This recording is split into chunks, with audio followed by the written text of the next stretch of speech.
নমস্কার, your internet school চ্যানেলে তোমাদের সকলকে স্বাগত।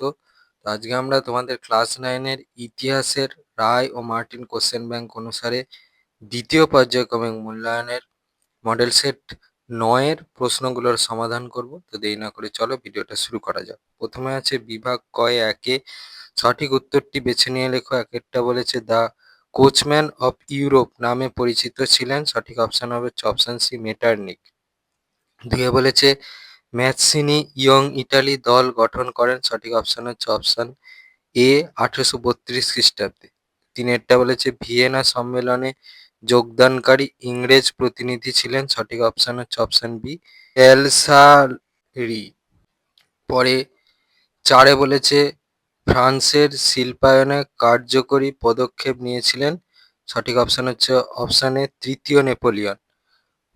পাঁচে বলেছে প্রথম বাষ্পীয় পোত নির্মাণ করেন, সঠিক অপশন হচ্ছে অপশন এ রবার্ট ফুলটন। পরে ছয় বলেছে কমিউনিস্ট লীগ গঠন করেন, সঠিক অপশন হচ্ছে অপশন বি কার্ল মার্কস ও ফ্রেডরিক এঙ্গেলস। পরে সাতে বলেছে ইস্করা পত্রিকাটি প্রকাশ করেন, সঠিক অপশন হচ্ছে অপশন ডি লেনিন। পরে আটে বলেছে বলশেভিক দল রাশিয়ায় রাষ্ট্র ক্ষমতা দখল করেন, সঠিক অপশন হচ্ছে অপশন এ 1917 খ্রিস্টাব্দের 7ই নভেম্বর। এবারে বিভাগ ক্ষয় দিয়ে বলেছে নিম্নলিখিত প্রশ্নগুলির উত্তর দাও। এতে বলেছে একটি বাক্যে উত্তর দাও। একটা বলেছে ফ্রান্সে কারখানা আইন কবে পাস হয়। ফ্যাক্টরি আইনেরই বাংলা নাম হচ্ছে কারখানা আইন। কবে পাস হয়, তাহলে তার উত্তরটা হচ্ছে এই প্রশ্নের প্রথম প্রশ্নের উত্তরটা দেখে নাও। পরে দুয়ে বলেছে কোন যুদ্ধকে 7 সপ্তাহের যুদ্ধ বলা হয়। উত্তরটা হচ্ছে স্যাডওয়ার যুদ্ধকে 7 সপ্তাহের যুদ্ধ বলা হয়। বানানটা হচ্ছে দন্তেশ্বয় জফলা আকার ডয়কার অন্ত্যেশ্বয় আকার র। ঠিক আছে, স্যাডওয়ার যুদ্ধ। এবারে তিনে বলেছে কার নেতৃত্বে আন্তর্জাতিক আফ্রিকা সভা গঠিত হয়। দেখো, এই আফ্রিকা সংঘটাই হচ্ছে সভা। এটা হচ্ছে বেলজিয়ামের রাজা দ্বিতীয় লিওপোল্ডের নেতৃত্বে হয়। ঠিক আছে, এবারে বিয়ে বলেছে সত্য বা মিথ্যা নির্ণয় করো। একটা বলেছে কার্ল মার্কস হলেন নৈরাজ্যবাদের প্রবক্তা, এটা হচ্ছে মিথ্যা। দিয়ে বলেছে রক্তাক্ত রবিবারের ঘটনায় 130 জন শ্রমিক নিহত হয়েছিল, এটাও মিথ্যা। পরে তিনেরটা বলেছে 1848 খ্রিস্টাব্দের ফেব্রুয়ারি বিপ্লবের ফলে ফ্রান্সের সিংহাসন থেকে চিরদিনের মতো বুড়ো বংশের উচ্ছেদ ঘটে, এটা হচ্ছে মিথ্যা। এবার সিএ বলেছে নিম্নলিখিত বিবৃতিগুলির সঠিক ব্যাখ্যা নির্বাচন করো। 1 নম্বর বিবৃতিটা বলেছে ভারত ছিল প্রকৃত অর্থে ব্রিটিশ সাম্রাজ্যের রত্ন। ব্যাখ্যা একে বলেছে ব্রিটিশরা ভারত থেকে হিরে মণি মুক্ত সহ অজস্র রত্ন নিজেদের দেশে পাঠানোর সুযোগ পেয়েছিল। ব্যাখ্যা দিয়ে বলেছে ব্রিটিশদের উপনিবেশ ভারত ছিল রত্নের খনি। ব্যাখ্যা তিনে বলেছে সমগ্র বিশ্বের ব্রিটিশ উপনিবেশগুলির মধ্যে ভারত ছিল সবচেয়ে লাভজনক ক্ষেত্র। সঠিক ব্যাখ্যা হচ্ছে ব্যাখ্যা নম্বর 3। এবার 2 নম্বর বিবৃতিটা বলেছে উগ্র জাতীয়তাবাদ ইউরোপে জাতিগত বৈরিতার সৃষ্টি করে। ব্যাখ্যা একে বলেছে ইউরোপের প্রতিটি জাতি নিজের দেশ ও জাতিকে সর্বশ্রেষ্ঠ বলে মনে করত। ব্যাখ্যা দিয়ে বলেছে অর্থনৈতিক দিক থেকে শক্তিশালী ইউরোপীয় জাতিগুলি অপেক্ষাকৃত দুর্বল জাতির ওপর আধিপত্য বিস্তারের উদ্যোগ নেয়। ব্যাখ্যা তিনে বলেছে একটি জাতি ইউরোপের অন্য জাতিকে হীন বলে প্রচার চালায়। সঠিক ব্যাখ্যা হচ্ছে ব্যাখ্যা নম্বর 1।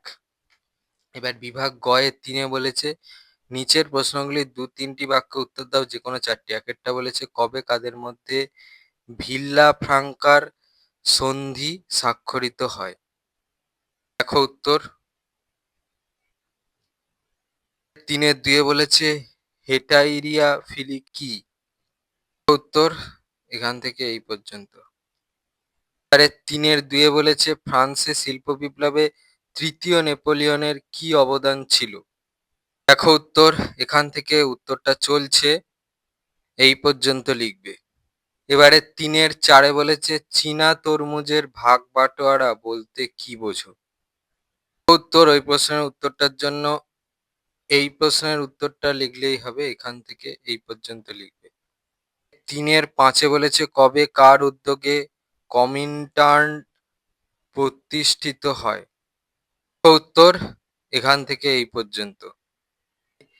৩ এর ৬ বলেছে স্পেনের গৃহযুদ্ধকে ক্ষুদ্র বিশ্বযুদ্ধ বলা হয় কেন? ওই প্রশ্নের উত্তরটা তোমরা এই প্রশ্নের উত্তরটা থেকে পাবে। এখান থেকে এই পর্যন্ত লিখবে। বিভাগ ঘয়ে ৪ বলেছে নিচের প্রশ্নগুলির ৭-৮টি বাক্যে উত্তর দাও যেকোনো দুটি। একেরটা বলেছে মেটারনিক ব্যবস্থা কেন ব্যর্থ হয়? দেখো উত্তর। ওই প্রশ্নের উত্তরটার জন্য এই প্রশ্নের উত্তরটা লিখলেই হবে। এখান থেকে উত্তরটা চলছে এই পর্যন্ত লিখবে। ৪-এর ২-এ বলেছে প্রথম বিশ্বযুদ্ধের জন্য জার্মানি কতখানি দায়ী ছিল? ওই প্রশ্নের উত্তরটার জন্য এই প্রশ্নের উত্তরটা লিখলে হবে। এখান থেকে উত্তরটা চলছে এই পর্যন্ত লিখবে। ৪-এর ৩-এ বলেছে ইতালিতে ফ্যাসিবাদের উত্থানের কারণ কি ছিল? ওই প্রশ্নের উত্তরটার জন্য এই প্রশ্নের উত্তরটা লিখলে হবে। এখান থেকে উত্তরটা চলছে এই পর্যন্ত লিখবে। বিভাগ ঙতে ৫-এ বলেছে নিচের প্রশ্নের ১৫-১৬টি বাক্যে উত্তর দাও যেকোনো একটি। একেরটা বলেছে বিসমার্কের নেতৃত্বে জার্মানির ঐক্য আন্দোলনের পরিচয় দাও। দেখো ওই প্রশ্নের উত্তরটার জন্য এই প্রশ্নের উত্তরটা লিখলে হবে। এখান থেকে উত্তরটা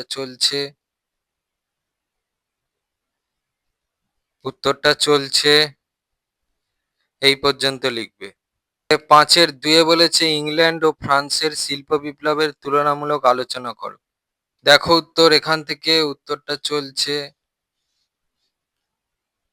চলছে এই পর্যন্ত লিখবে। পরে ৫-এর ৩-এ বলেছে ভার্সাই চুক্তি কি জবরদস্তিমূলক চুক্তি ছিল? তোমার উত্তরের সপক্ষে যুক্তি দাও। দেখো এখান থেকে উত্তরটা চলছে এই পর্যন্ত লিখবে। তোমাদের ইতিহাসের রায় ও মার্টিন কোশ্চেন ব্যাংক অনুসারে দ্বিতীয় পর্যায়ক্রমিক মূল্যায়নের মডেল সেট ৯-এর প্রশ্নগুলোর সমাধান। তো তোমাদের যদি ভিডিওটা ভালো লেগে থাকে তাহলে ভিডিওটাকে অবশ্যই লাইক করে দাও এবং আমাদের চ্যানেলটাকে অবশ্যই সাবস্ক্রাইব করে দাও। এই ধরনের ভিডিওর নোটিফিকেশন চটজলদি পেতে হলে আমাদের চ্যানেলটাকে সাবস্ক্রাইব করার পাশাপাশি পাশে থাকা বেল আইকনে গিয়ে অবশ্যই ক্লিক করে দাও যাতে করে ভিডিও আপলোড হওয়ার সাথে সাথেই তোমরা তার নোটিফিকেশন পেয়ে যাও। আর দেখবে ভিডিও ডেসক্রিপশনে আমাদের টেলিগ্রাম এবং হোয়াটসঅ্যাপ গ্রুপের লিঙ্ক আছে, সেখানে তোমরা চটজলদি জয়েন করে যাও যাতে করে সাজেশনের পিডিএফ গুলো তোমরা কালেকশন করে নিতে পারো। তো আজকের মতো ভিডিওটা এই পর্যন্তই। দেখা হচ্ছে পরবর্তী ভিডিওতে।